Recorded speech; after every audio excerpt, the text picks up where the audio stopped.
Everybody loves to throw Toyota on a pedestal when it comes to reliability, and yeah, they've earned that reputation. But I've seen a few Subarus, especially from certain years, flat out outlast their Toyota rivals with fewer issues in the shop and more miles on the clock.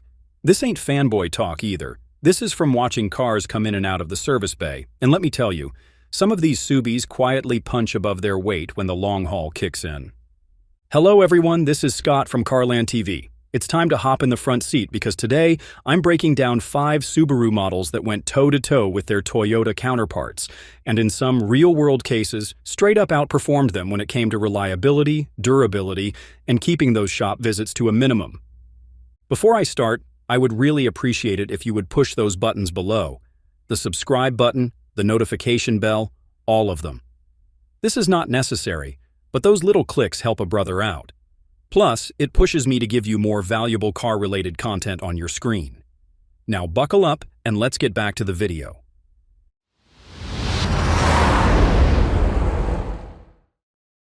Subaru Outback 2017 to 2019 v Toyota Venza pre-2021.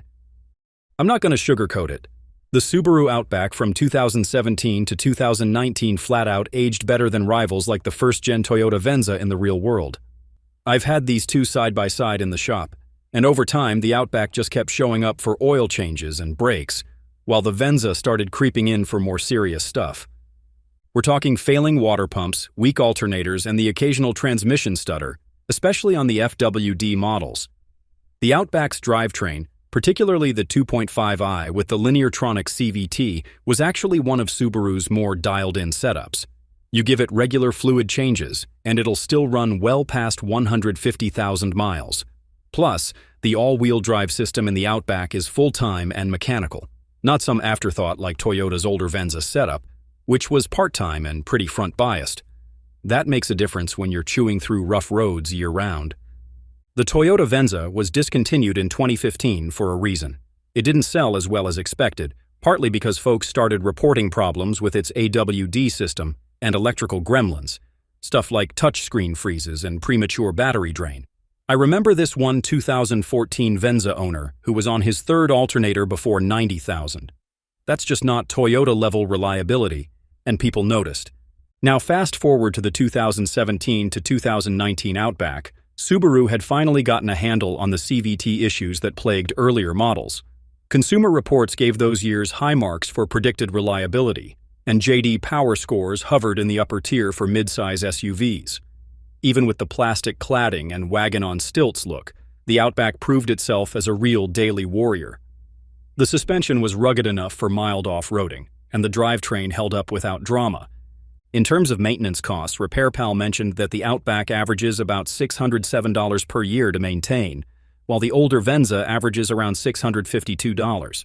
Not a huge difference, but combine that with fewer visits for serious work and a more robust all-wheel drive platform, and the Outback ends up being a better long-term bet. I've known folks who've driven their Outbacks well into the 200,000 range with the original engine and transmission still kicking. So yeah, if you're looking for something that's not gonna nickel and dime you after 100,000, the 2017 to 2019 Outback is a solid pick. Subaru Forester 2016 to 2018 v Toyota RAV4 2016 to 2018. Now this one is a classic showdown. Sales leading compact crossovers going head-to-head. I've seen both of these come through the shop more times than I can count, and I've wrenched on more than a few. The 2016 to 2018 Subaru Forester, especially the 2.5di model, quietly built itself a solid rep as a long hauler with very few surprises under the hood. The naturally aspirated FB25 engine may not light your hair on fire, but man, it just works. When paired with the improved Lineartronic CVT from those years, it made for a bulletproof combo if you did your fluid service on time.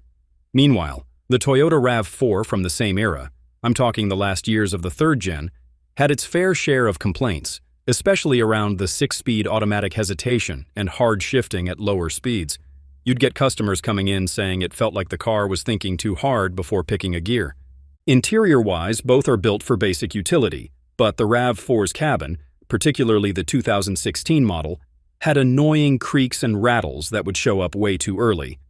I had one owner whose dash started buzzing around the 30,000-mile mark. Sure, Toyota would address it, but it's the kind of thing that chips away at that reliable ride confidence. Subaru, on the other hand, kept things a little more rugged inside the Forester, which is less flashy and more functional, and ironically, it aged better because of it. No soft-touch gimmicks peeling off after a summer in Phoenix. More importantly, Subaru's symmetrical all-wheel drive came standard, while Toyota's all-wheel drive system on the RAV4 was part-time and had a lag in response, especially in slippery conditions. If you live anywhere that gets snow, the Forester's going to give you more confidence and less traction control drama. From the 2016 to 2018 range, Consumer Reports gave the Forester higher marks than the RAV4 when it came to reliability, especially in engine, transmission, and drive system categories. Subaru also scored higher in owner satisfaction. Most Forester owners said they'd buy the same vehicle again, while a chunk of RAV4 owners complained about noise and harshness, and it shows on the road. I have had older Foresters roll into the lot with 170,000 miles and no warning lights. Just an oil change and go. On the flip side, I've seen leaky rear differentials, brake booster issues, and a few ECU gremlins that popped up around the 80 to 100,000 mark on the RAV4. So if you're looking for a workhorse that stays out of the shop and doesn't complain when you push it a little, that 2016 to 2018 Forester's your guy. Subaru Legacy, 2015 to 2019, v Toyota Camry, 2015 to 2017.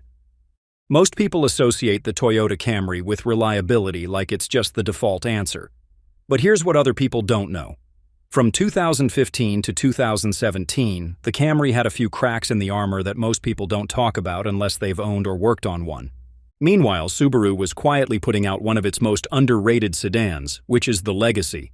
I'm talking especially about the 3.6R Limited trim, which was an absolute sleeper in terms of durability. You've got a solid flat-six engine, all-wheel drive, and a platform that wasn't trying too hard to be flashy. Just honest-to-goodness build quality.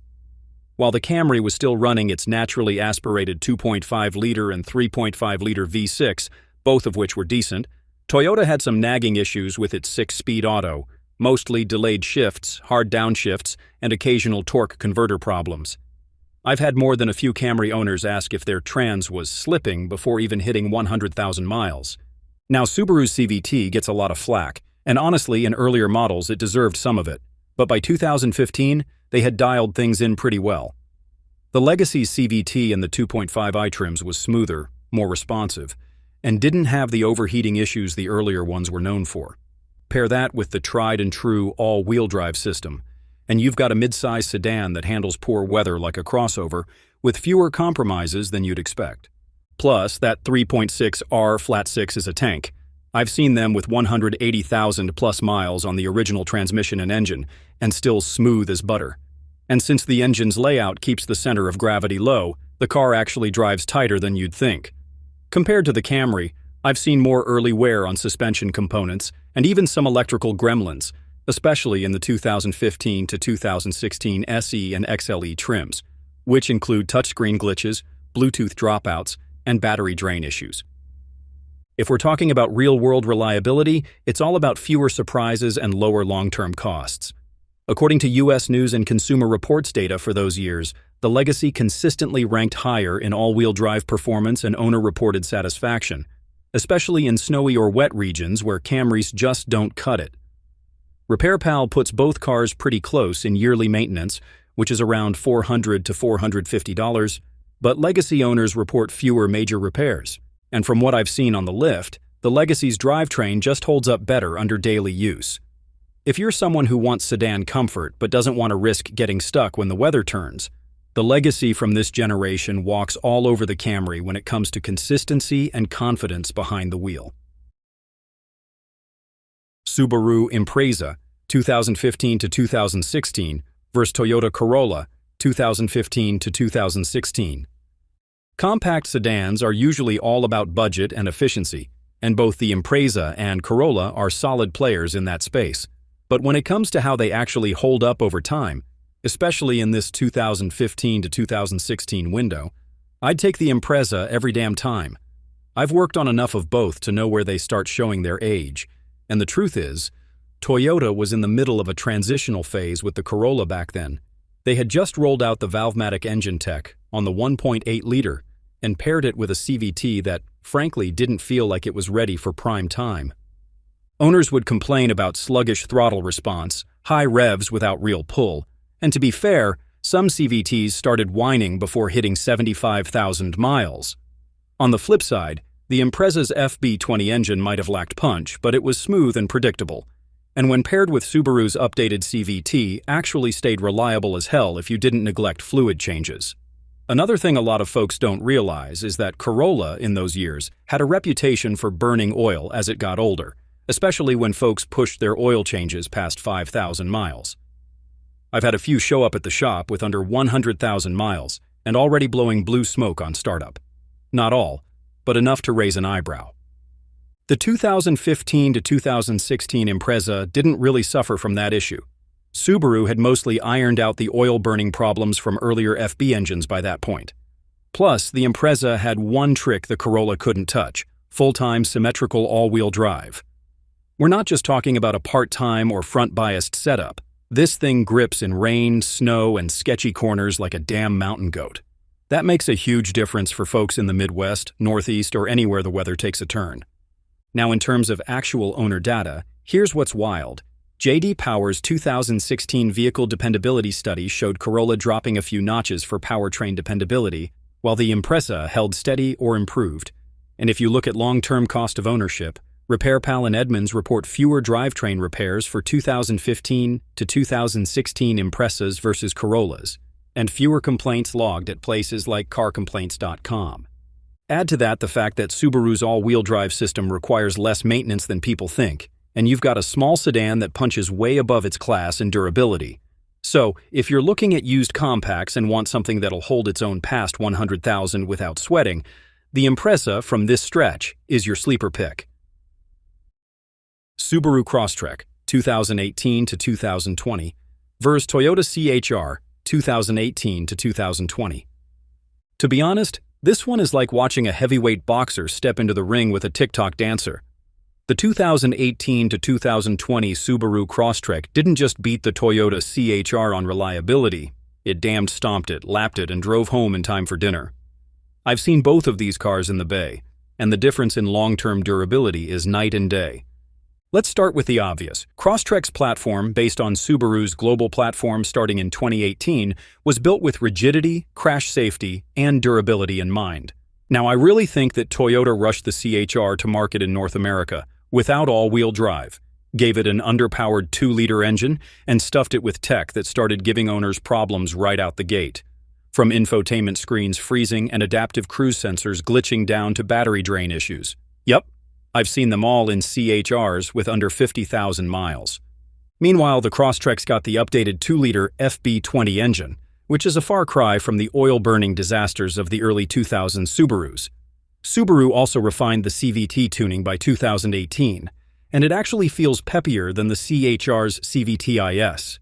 And do I have to underscore the fact that the Crosstrek actually goes places? It has 8.7 inches of ground clearance, standard symmetrical all-wheel drive, and a chassis that's happy to soak up rough roads, snow, dirt, and potholes like a mountain bike with a caffeine addiction. The CHR is strictly a city crawler. It's only a front-wheel drive setup, and the ride quality on that stiff suspension gets old really fast on anything less than perfect pavement. I've had more than one CHR owner complain about weird clunking sounds or rapid rear brake wear. I barely hear that stuff from Crosstrek drivers. Consumer Reports consistently scored the 2018 to 2020 Crosstrek above average in reliability and owner satisfaction. The CHR got below average marks in multiple years, especially in car electronics and ride quality. RepairPal has the Crosstrek's average annual maintenance at around $631, while the CHR is slightly lower at $440. But wait, here's something you need to know. Crosstrek owners report fewer serious issues. With the CHR, you might save a little up front, but once those sensors and electronics start failing, you're paying dealer-level labor and parts. I've seen plenty of used Crosstreks pushing $120,000, still on factory suspension and drivetrain. Try finding a high-mileage CHR without gremlins. Good luck.